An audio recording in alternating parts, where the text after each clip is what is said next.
بدترین مورخین نے لکھا کہ معاذ اللہ ثم معاذ اللہ ظاہری طور پہ حسین ہار گئے لیکن حقیقی طور پہ حسین جیتے. میں اس جملے کو بھی کفر سمجھتا ہوں. حسین اور شکست کا آپس میں جوڑ ہی کوئی نہیں.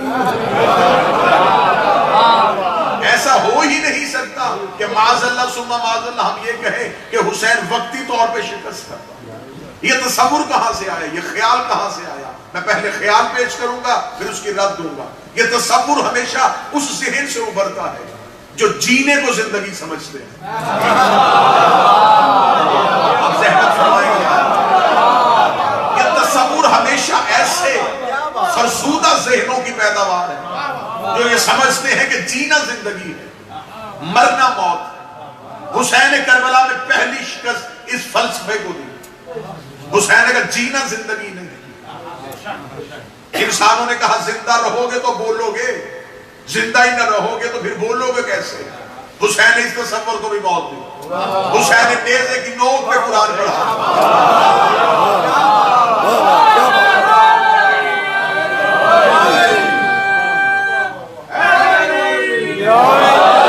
حسین نے ثابت کر دیا کہ ہمارے نزدیک زندگی جینے کا نام نہیں. لوگوں نے سمجھا کہ شاید وقتی طور پہ یزید جیتا اور معاذ اللہ ثم معاذ اللہ. ہمیشہ ایک تقاضا ہے کہ جنگ جب بھی دو گروہوں کے درمیان ہوتی ہے تو سوال یہ پیدا ہوتا ہے کہ جنگ ہوئی کس بات پہ. آپ سر سے نہیں, آپ زبان ہلائیں گے. مجلس میں بیٹھا ہوا چہرہ شیعہ ہونا چاہیے. اب آپ مجھ پر یہی سوال کریں کہ شیعہ چہرہ کیسا ہوتا ہے؟ معصوم سے فرمایا تھا, پوچھا گیا تھا مولا چہرہ شیعہ کیسا ہوتا ہے؟ فرمایا جو فضائل امیر میں مسکرائے. یہ واہ واہ سبحان اللہ کہنا خطیب کا قد بڑھانے کے لیے نہیں ہوتا. مولا امیر المومنین کا فرمان ہے بولو تاکہ پہچانے جاؤ. تمہارے بولنے سے پتہ چلے کہ تمہارا تعلق اس گروہ کے ساتھ. ہمیشہ دو گروہوں کے درمیان جنگ یا لڑائی جھگڑا ہو تو وجہ اناد کیا ہے, دشمنی کی وجہ کیا ہے, یہ جنگ ہوئی کس بات پہ؟ دو لوگ لڑتے ہیں تو درمیان میں کوئی تیسری چیز ضرور ہوتی ہے. وہ حکومت کے لیے تھی جنگ, وہ جائیداد کے لیے تھی, وہ ملک کے لیے تھی, وہ پراپرٹی کے لیے تھی, آخر درمیان میں چیز کیا تھی. پھر ہمیشہ یہ تصور پایا جاتا ہے دو گروہوں کے درمیان جنگ ہوئی, درمیان ایک تیسری چیز تھی جن کو یہ دونوں چھیننا چاہتے تھے. اب جیتا وہ نہیں جو زندہ رہا, جیتا وہ ہے جو اس چیز کو لے گیا. اگر پہلی مجلس میں مقصد حسین آپ کو سمجھا, پھر ہمیشہ یہ سمجھا جاتا ہے وہ تیسری چیز کس کے پاس ہے, وہ پراپرٹی کس کے نام ہوئی, وہ ملک کس کا ہو گیا, وہ جائیداد کون جیت گیا. لہذا جو جیت گیا وہ جیت گیا, جس کے پاس چلی گئی اب وہی زندہ ہے. اب آئیے پہلے ہم عالم انسانیت سے آج یکم چاند رات پہ ہم سوال کرتے ہیں حسین اور یزید کے درمیان وجہ دشمنی کیا تھی؟ سوال بیعت. یزید چاہتا تھا بیعت کرو, حسین کہتے تھے میں نہیں کرتا. اس کے درمیان میں سوال تھا بیعت کا. اب مجمع جاگے اور تائید کرے گا اور پھر میں جملہ آپ کے ذہنوں کو ہدیہ کرنا چاہتا ہوں. اب ہم نے یہ نہیں دیکھنا کہ مارا کون گیا, زندہ کون رہا, اب ہم نے یہ دیکھنا ہے بیعت کی کس نے تھی. اگر تو معاذ اللہ ثم معاذ اللہ حسین بیعت کر گئے تو پھر اس کا مطلب ہے یزید جیتا. اگر سوال بیعت ادھورا رہ گیا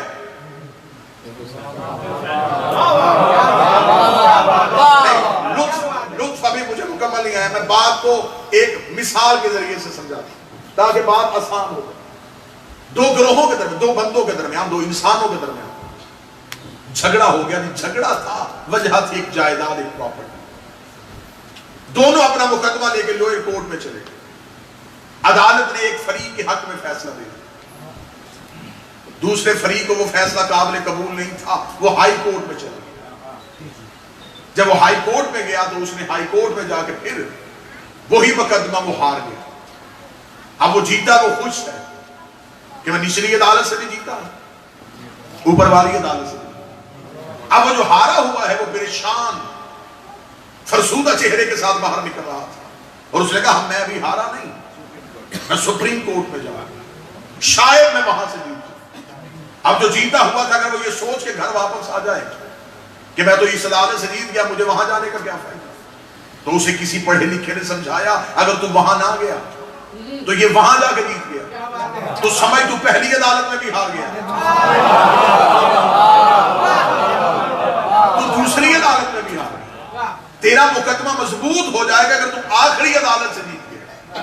اب وہ آخری عدالت میں پہنچا، اب اسے یہاں سے یہ غرض ہے اب یہاں سے جیتا تو پہلی بھی جیتا، دوسری بھی جیتا، اگر یہاں سے ہارا تو میں پہلی سی عدالت سے بھی ہارا، دوسری عدالت سے بھی ہارا۔ اب اگر کوئی جملہ بندہ سمجھ سکے، کوئی شہر قابل قبول ہو تو اس شہر کو قبول کرے گا، اس جملے کو قبول کرے گا۔ اسلام کربلا میں، کربلا کے جنگل میں نہیں تھا، اسلام کربلا کی سپریم کورٹ میں آگے کھڑا ہو گیا۔ اگر اسلام وہاں سے ہار جاتا تو نہ خیبر کی جنگ جیتا تھا، نہ خندق کی جنگ جیتا تھا، نہ بدر جیتا تھا، نہ احد جیتا تھا۔ کافر بدر ہارے، کافر احد ہارے، کافر جمل ہارے، کافر خیبر ہارے، کافر خندق ہارے، کافر صفین ہارے۔ کفر آ گیا کربلا کے میدان میں، حسین کربلا میں پھر اسلام کو زندہ کر دیا۔ اسلام نے کہا حسین ہم تیرے ممنون ہو گئے، اس لیے حسین کو حسین نبی کا بیٹا نہیں وارث انبیاء کہا جاتا۔ اس کا مطلب ہے کہ کربلا میں آگے حسین نہیں جیتے، آدم جیت گیا۔ کربلا میں آگے حسین نہیں جیتے، نوح جیت گیا۔ کربلا میں آگے حسین نہیں جیتے، ابراہیم جیت گیا۔ کربلا میں آگے 1.25 لاکھ نبوتیں جیت گئی۔ کربلا میں پھر بدر جیت گئی، کربلا میں پھر احد جیت گئی، کربلا میں پھر خیبر جیت گئی۔ حسین نے ساری جیتی ہوئی جنگیں دوبارہ جتا دی۔ چلے اسی مثال کو اور آگے بڑھاتے ہیں، کیونکہ میں نے مثال دی ہے تو آپ احساس میں احساس ہو جائے، لہذا تمثیل کے پیرائے میں گفتگو کرتے ہیں، اسی مثال کو آگے بڑھاتے ہیں۔ سپریم کورٹ میں پھر وہی بندہ جیت گیا جو پہلی 2 عدالتوں سے جیتا۔ جو ہی وہ سپریم کورٹ سے جیت کے باہر نکلا، ہارنے والے نے غصے میں آ اسے قتل کر دیا۔ وہ فائرنگ کی آواز جج کے کانوں میں چلی گئی۔ جج نے پوچھا کون قتل ہوا؟ انہوں نے کہا جو جیت کے نکلا تھا اسے ہارنے والے نے قتل کر دیا۔ تو اب آپ کا کیا خیال ہے کہ وہ پراپرٹی جو جس جائیداد کے لیے اتنا جھگڑا ہو رہا تھا، وہ یہ سمجھے گا کہ اب وہ مر گیا ہے تو اب زندہ کو دے دو؟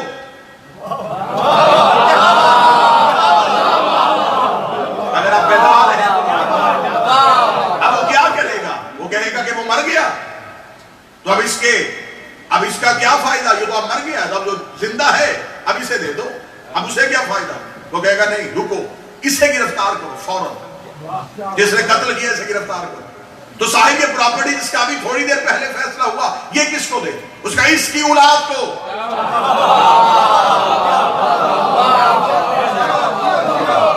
اور اس کی اولاد کو بلا کے مطمئن کر دو کہ اب تم سے کوئی نہیں چھین سکتا، قربانی تم نے ایک دی ہے لیکن جائیداد ہمیشہ کے لیے تمہاری ہو گئی ہے، اب ہم تم سے کوئی بھی نہیں چھین سکتا۔ یہی وجہ تھی کربلا میں سوال بیعت تھا، بیعت کا سوال صرف یزید نے حسین سے نہیں کیا تھا، یزید کے باپ نے حسن سے کیا تھا، یزید کے دادے نے رسول سے کیا تھا، نمرود نے ابراہیم سے کیا تھا، فرعون نے موسیٰ سے کیا تھا، ابلیس نے آدم سے کیا تھا۔ حسین نے کربلا میں آ کے پچھلی نبوتیں بچانی تھی، لیکن حسین نے قتل ہو کے انکار بیعت کر کے حسین نے یزید کو ایسے ہرایا، وہ سوال نہ پھر سجاد سے ہوا ہے نہ باقر سے ہوا۔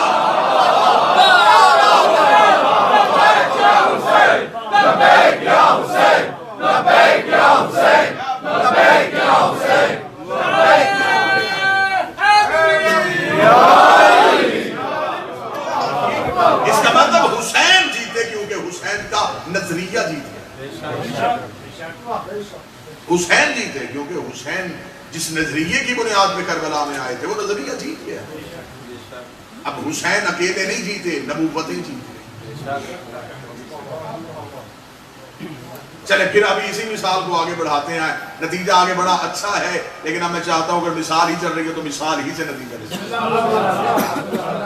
اب جو شخص گرفتار ہو کے کٹہرے میں آیا تو اب جج نے کہا کہ کس چیز سے اس نے قتل کیا؟ یہ ایک ریوالور سے. اس سے پوچھو یہ کہاں سے لیا تھا. تفتیش کرنے کے بعد پتا چلا کہ وہ ہتھیار اس کا اپنا تو تھا ہی نہیں, اس کا تو لائسنس ہی نہیں بنا, وہ تو کسی وی آئی پی بندے کا تھا.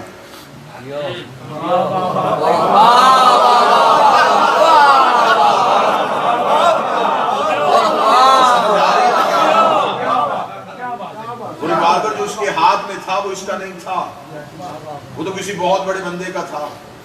بس اس بہت بڑے بندے کا نام بچانے کے لیے کچھ قوتوں نے سر اٹھایا.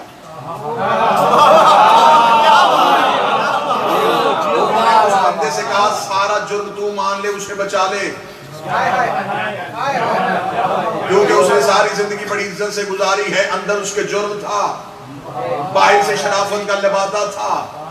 اب اگر وہ شرافت کا لبادہ اتر گیا تو لوگوں کو پتہ چل جائے گا یہ مجرم تھا, لہذا اس کا جرم چھپانے کے لیے تو اقرار کر لے, ریوالور بھی میرا, خیال بھی میرا, تصور بھی میرا ہے. لیکن لوگوں نے کہا نہیں, ہم تو کھوج لگائیں گے. انصاف نہیں ہو رہا تھا, لوگ سڑکوں پہ آ گئے, انہوں نے کہا ہمیں احتجاج کرنا ہے, ہمیں انصاف چاہیے. یہی کچھ ہوا تھا. مسلمان چاہتا ہے صرف یزید مان جائے کہ میں نے حسین کا قتل کیا تھا. ہم ہر سال یکم محرم کو احتجاج کرتے سڑکوں پہ آتے ہیں, ہم کہتے ہیں ہم نہیں مانیں گے, ہمیں پہلے یہ بتاؤ یزید کو یہ خیال کس نے دیا تھا, یزید کو یہ تصور کس نے دیا. ہم زمانے سے تقاضا کریں, یہ ہے عزاداری, یہ ہے عزاداری کا. دنیا تمہاری مالداری سے نہیں ڈرتی, تمہاری عزاداری سے ڈرتی. امیر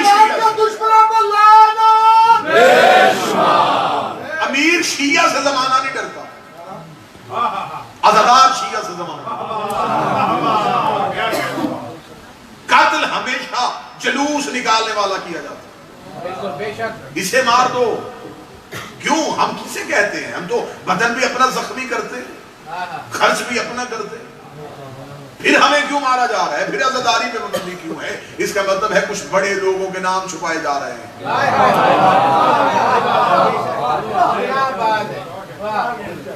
بے شک میں برطانیہ میں رہا ہوں, لیکن سامنے لوگ تو پاکستانی ہیں, تو آپ کا پاکستانی ہے, تو پھر آپ اس بات کی اجازت بھی مجھے دیں گے, جملہ میں آپ کو ہدیہ کروں گا اور آپ اس بات کی تائید کریں گے, جیب قطرہ بھی پکڑا جائے تو تفتیش کرنے والا پہلے یہ پوچھتا ہی تیرا باپ کیا کرتا ہے.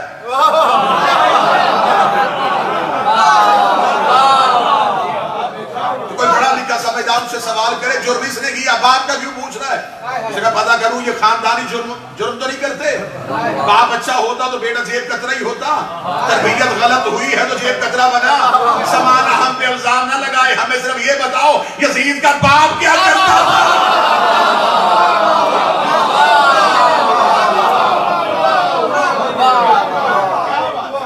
اس کو تھا نا تو بیٹا یزید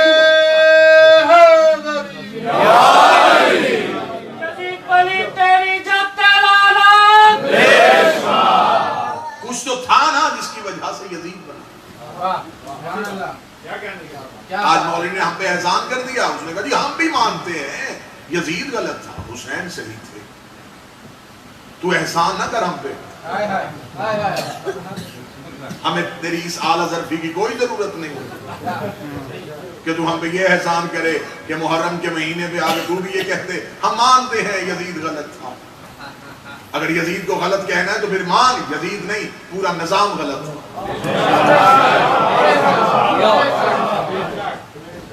نظام غلط. کہتے نہیں یزید غلط تھا, نظام ٹھیک تھا. چلے میں پھر کہہ رہا ہوں کہ پاکستان میں تازہ الیکشن گزرا ہے, آپ پاکستان سے باخبر ہیں. اب میں جملہ کہوں گا اور جملہ آپ نے وصول کرنا ہے اور تائید کا حق ادا کرنا ہے. خاموشی کے بندھن توڑنے جس کی زبان ذکر کی امانت. لوگ کہتے ہیں یزید غلط تھا, نظام ٹھیک تھا. یزید آزاد امیدوار نہیں تھا, اسے پارٹی نے ٹکٹ دیا.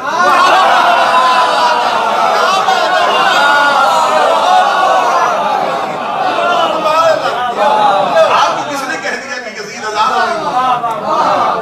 یزید اپنی مرضی سے خلیفہ بن گیا. کیوں ہماری آنکھوں میں دھول جھونک رہے ہو؟ ہم تو جاہل قوم ہیں. یہ اپنے بچوں کو سناؤ ایسی کہانیاں ایسے خیالات کو ہم نہیں مانیں گے. یزید خود ہی تخت پہ چڑھ کے بیٹھ گیا اور اس نے اپنے آپ کو خلیفہ کہہ دیا. اس میں اتنی جرأت کہاں سے آئی؟ اس کا مطلب اس سے پہلے بھی کچھ لوگ غلط منبر پہ بیٹھے تھے جس کی وجہ سے اس کے دل میں جرأت پیدا ہو گئی کہ اگر وہ بیٹھ سکتے ہیں. آپ آج کہہ رہے ہیں یزید غلط نظام تھی. ہمارا سوال یہ ہے صرف یزید غلط نہیں، نظام غلط ہے. جس نظام کے تحت وہ یزید خلیفہ بنا وہ مکمل نظام غلط ہے. صرف ایک اینٹ کیوں نکال رہے ہو؟ حد ہو گئی. تم نے لانتی بھی مرضی کے رکھے ہیں.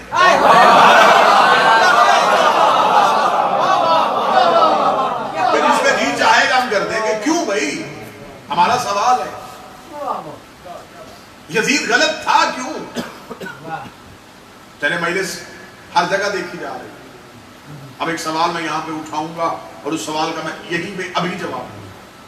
سوائے ہمارے ہم ماتمیوں کے، عزاداروں کے، کالے کپڑے پہننے والوں کے، علی ولی اللہ پڑھنے والوں کے، سوائے میرے مذہب کے کوئی مسلمان اپنے مذہب کے اندر رہ کے مجھے یزید کی حکومت غلط ثابت کر کے دیا.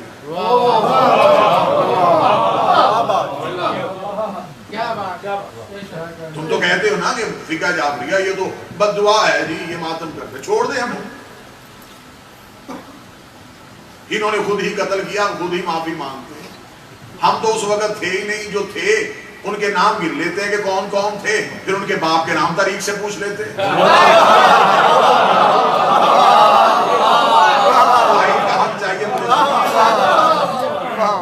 کہیں بیٹھ جاتے ہیں جو اس وقت موجود ہے. ہم تو دیر نہیں گئے. جو اس وقت موجود ہے وہ نام بھی لکھے ہو، اکٹھے ہو کے کہیں بیٹھ جاتے ہیں، ان کے نام پڑھتے ہیں، پھر تاریخ سے پوچھتے ہیں کون کس کا بیٹا تھا، کس کا بھتیجا تھا، کس کا بھانجا تھا. پھر جب تاریخ وہ چہرے دکھا دے تو پھر آپ بتا دیجئے گا درود کے قابل ہیں یا لعنت کے قابل ہیں.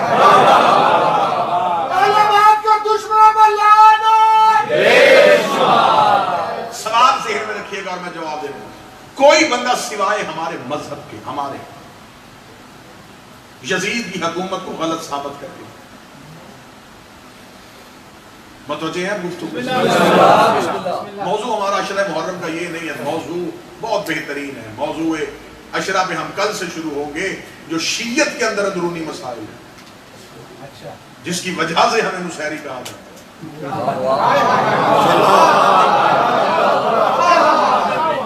قاضی اور مشرک کہا جاتا ہے. کل سے میری مکمل گفتگو اسی وجہ پہ ہے کہ ہم ثابت کریں قرآن سے کہ اللہ مشرک کسے کہتے ہیں. اللہ کے ہاں شرک کسے کہتے ہیں؟ اللہ کے ہاں اللہ کے ساتھ کس کو ملانا شرک. پھر آخری تقریر میں ہم نتیجہ نکالیں گے کہ مشرک ہم ہیں یا پھر آپ.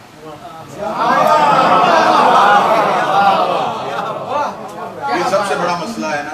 اسی پہ فوکس کیا جا رہا ہے، اسی پہ مکمل ساری قوتیں طاقتیں اسی پہ لگائی جا رہی ہیں. اسی چیز پہ شیعت کو الجھایا جا رہا ہے. نہیں جی یہ چند لوگ ہیں جو مذہب کے ساتھ ایک کھیل کھیل رہے ہیں. ہم رخ چینج کریں گے، ہم بدلیں گے کہ اصل وہ لوگ کون ہیں. یزید کی حکومت کو غلط ثابت کر کے دکھاؤ. کیسے یزید غلط؟ کیوں غلط تھا؟ کیا ہوا تھا اس سے؟ جی وہ فاسق تھا، شرابی تھا، فاجر تھا، تو صرف اسی بنیاد پہ اسے تم نے غلط کہہ دیا. تو تمہارے نزدیک کون سا یہ نظریہ ہے؟ تم نے پہلے ممبر پہ کون سا معصوم بٹھایا تھا؟ یہ پہلا تصور تو یہی ہو گیا نا. تمہاری تو اپنی کتابوں میں لکھا ہے کہ بیٹے نے کھڑے ہو کے کہا تھا پی ہے شراب لیکن کوڑے وہ مارے جس نے زندگی میں کبھی نہ پی. یہ تصور تو چھوڑ دو. کیا غلطی تھی اس کی؟ کہتا جی اس نے غلطی کی. اکثر میں نے نادان شیعوں کو یہ جملہ کہتے ہوئے سنا ہے حسین نے یزید کی بیعت اس لیے نہیں کی، یزید شرابی تھا، فاسق تھا، فاجر تھا. یزید تہجد گزار بھی ہوتا، حسین پھر بھی بیعت نہیں. کیا کیا تھا یزید؟ کہتے یزید حکومت کا غلط بیعت کیا تھا. کیوں غلط بیعت تھا؟ تمہارے پاس جتنے بھی حکومت بنانے کے قوانین ہیں وہ یزید کے پاس تھے. مسلمانوں کے ہاں خلافت کا پہلا اصول یہ ہے امت اکٹھی ہو، ووٹنگ کی جائے، ایک بندہ چن لیا جائے، سب اس کے ہاتھ پہ بیعت کریں۔ اسے کہا جاتا ہے، انہوں نے ایک لفظ بڑا محتاط سا ایجاد کیا ہے، اجماع امت۔ بچوں کے لیے آسان کر دیتا ہوں، امت کا اجماع، اسے عام لفظوں میں الیکشن کہتے ہیں، سمجھانے کے لیے جو لفظ ہے وہ اجماع امت۔ امت اکٹھی ہوئی، ووٹیں ڈالی، مرضی کا خلیفہ چن لیا، لہذا یہ مسلمانوں کے ہاں خلافت کا پہلا اصول ہے۔ معذرت کے ساتھ میں جملہ کہنے لگا ہوں، یزید کے پاس یہ پہلا اصول تھا، اجماع امت کا اصول اس کے پاس تھا۔ اگر مدینہ میں درختوں کے جھنڈ کے نیچے مٹھی بھر لوگ خلیفہ چن سکتے ہیں، اس نے تو پوری زمانے سے بیعت لے لی تھی۔ 7 بر اعظم ہے اس وقت دنیا کے، آج کا میپ اٹھایا جائے اور یزید کی حکومت کا رقبہ دیکھا جائے، 6 بر اعظموں میں اس کی حکومت تھی۔ وہ شام سے ریاست شروع کر رہا تھا اور ہمارے ملک پاکستان بر صغیر جو اس وقت تھا اس کے ملتان تک اس کی ریاست کا رکھا۔ یہ جتنے بر اعظم ہیں یہ سارے اس کی ریاست کے اندر تھے، مصر، یمن، ترکی، عراق، عرب مکمل اس کے پاس، ایران اس کے پاس، یہ سارے ممالک لمبی چوڑی اس کی تھی۔ اس کا مطلب ہے اتنی دنیا کے رہنے والے لوگوں نے اسے مرضی سے خلیفہ چنا تھا، سارے گورنروں نے اس کی بیعت کی تھی، تو اس کا مطلب ہے اس کے پاس خلافت کا پہلا اصول تو تھا۔ اگر اجماع امت سے خلیفہ بن سکتا ہے تو وہ اجماع امت سے بنا تھا۔ خلافت کا دوسرا اصول یہ ہے، پہلا جاتا ہوا دوسرے کو نامزد کر کے جائے۔ مسلمان سر جھکا کے اسے بھی خلیفہ مان لے، یزید کے پاس یہ اصول بھی تھا، اس کا باپ چاہتا ہوا اسے نامزد کر کے، اس کا مطلب اس کے پاس خلافت کا دوسرا اصول تھا۔ خلافت کا تیسرا اصول یہ ہے، 6 بندے مل کے ایک کمیٹی بناتے جسے شورا کہتے ہیں، شورا کمیٹی مل کے مشورہ کر کے ایک بندے کو خلیفہ بنا دیتی ہے، مسلمان اسے خلیفہ مان لیتے ہیں۔ یزید کے پاس یہ اصول نہیں، اس نے صرف 6 بندوں کی کمیٹی نہیں بٹھائی، اس نے 18,000 مفتیوں سے فتویٰ لیا، انہوں نے فتویٰ دیا کہ تیری حکومت قرآن اور سنت کے مطابق ہے۔ اس نے سارے کام پکے کیے، پھر وہ تخت پہ چڑھ کے بیٹھا، اس نے مسلمانوں کی آنکھوں میں آنکھیں ڈالی، اس نے کہا کون میری بیعت نہیں کرے گا؟ باپ دادے کو غلط کرو گے؟ اگر وہ کر سکتے ہیں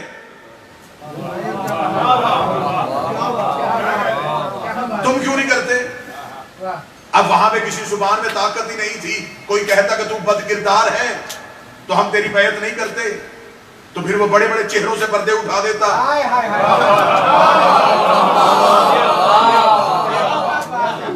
اب اپنے شجرے جو ہیں وہ لوگوں نے غلط ثابت نہیں ہونے دیے اور اسے امیر المومنین کہتے ہیں، اسے خلیفۃ المسلمین کہتے ہیں۔ اس کا مطلب ہے کہ تم نے یزید کو آج کہا یزید غلط، جہاں تک مجلس سنی جا رہی ہے، میں شیعہ قوم کا سب سے چھوٹا خطیب امام حسین کا ادنا سا آدمی ہونے کی حیثیت سے یہ گزارش کروں گا کہ آپ زحمت نہ فرمائیں، آپ یزید کو صرف غلط نہ کہیں، آپ یزید کو بھی ٹھیک کہیں۔ جہاں آپ نے اتنے یزید چھپائے ہوئے ہیں اسی کو یزید کو غلط ثابت کروانے کی، لیکن اگر آپ نے تاریخ کا مطالعہ کر لیا ہے، حقیقت کے قریب آ گئے ہیں، اور اگر آپ دل سے کہنا چاہتے ہیں تو پھر حضور تھوڑا اپنے کلیجے کو بڑھائیے گا، تھوڑی ہمت اور کیجئے گا، پھر آپ کو ماننا پڑے گا حسین صحیح تھے، یزید غلط تھا۔ صرف یزید غلط نہیں، حسین صحیح تھے، اجماع امت غلط تھا، حسین صحیح تھے، نامزد کرنا غلط تھا، حسین صحیح تھے، کمیٹی بنانا غلط تھی، تمہیں ماننا پڑے گا غدیر صحیح تھا، سقیف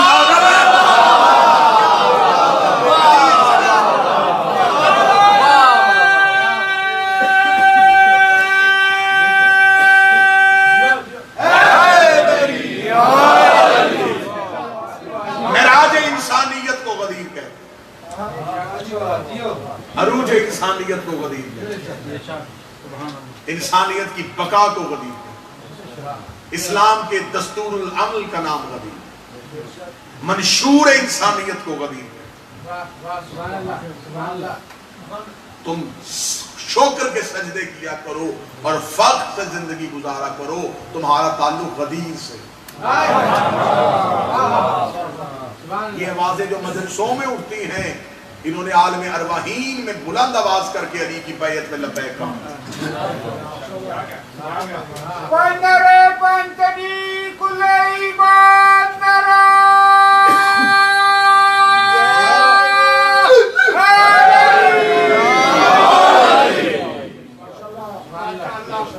یہ مجلسیں بقائے غدیر،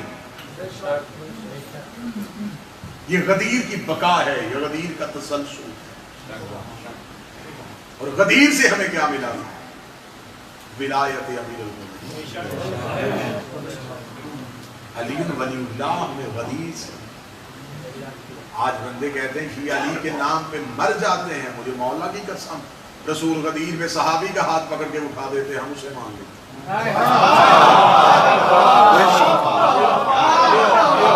ہماری کیا مجبوری ہے؟ ہمیں تو قرآن نے کہا ہے جو رسول دے وہ لے لو۔ رسول نے ہمیں علی دیا، ہم نے لے لیا، اب ہم کسی کو دے نہیں سکتے۔ ہمیں رسول نے دیا، اب مولوی ہم سے کوشش کر رہا ہے کہ ہم سے علی کا چھینے، اور یہ خود امیر المومنین نہج البلاغہ میں فرمایا۔ آپ کہتے ہیں نا کہ ہمیں مولا علی پہ بڑا ناز ہے، ہمیں بڑا فخر ہے، ہمارے رہبر علی ہیں، ہمارے پیر علی ہیں۔ مولا علی کو تم پہ کتنا ناز ہے؟ آؤ میں تمہیں نہج البلاغہ سے۔ امیر المومنین سے ایک بندے نے پوچھا ہے علی تیری شیعہ کی تعریف کیا ہے؟ علی فرماتے اگر خود میں علی اپنے شیعہ کی ناک پہ تلوار کی ضرب مار اسے کہوں مجھے چھوڑ، وہ مجھے پھر بھی نہیں چھوڑے گا۔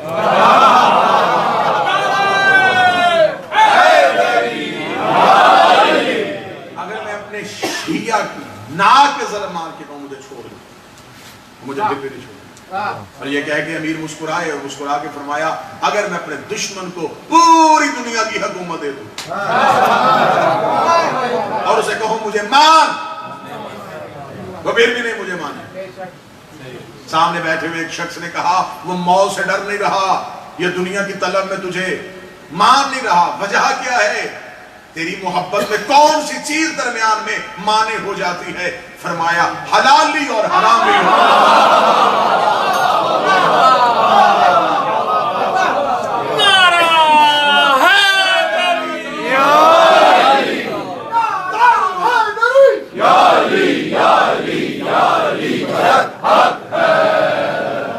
طاہر الولادہ ہونا، ولادت کا طاہر ہونا، ولادت کا پاک ہونا۔ آج اکثر شیعہ نوجوان ہم سے سوال کرتے ہیں کہ محمد بن ابی بکر کو کیوں مانا جاتا؟ غدیر میں رسول منبر پہ تھے، اسما بنت عمیس کے خیمے سے ایک بچے کے رونے کی آواز، یہ 18 ذی الحجہ کو دنیا میں آئے۔ محمد بن ابی بکر نے دنیا میں آتے ہی جو پہلی آواز کان میں سنی وہ علی ولی اللہ کی۔ ماں کی گود میں تڑپ کے اس کے چہرے پہ ہلکی سی مسکراہٹ آئی۔ اسما نے اپنی کنیز سے کہا جا کر رسول سے کہے میرے خیمے میں میرے ایک بچے کی ولادت ہوئی ہے اور اس کے چہرے پہ مسکراہٹ ہے۔ رسول کی بازو ابھی علی کے ہاتھ میں تھے، علی نے مسکرا کے کنیز سے کہا اسما سے جا کے کہتے بیٹا کسی اور کا ہے پہچانا علی نے سور کسی اور کا۔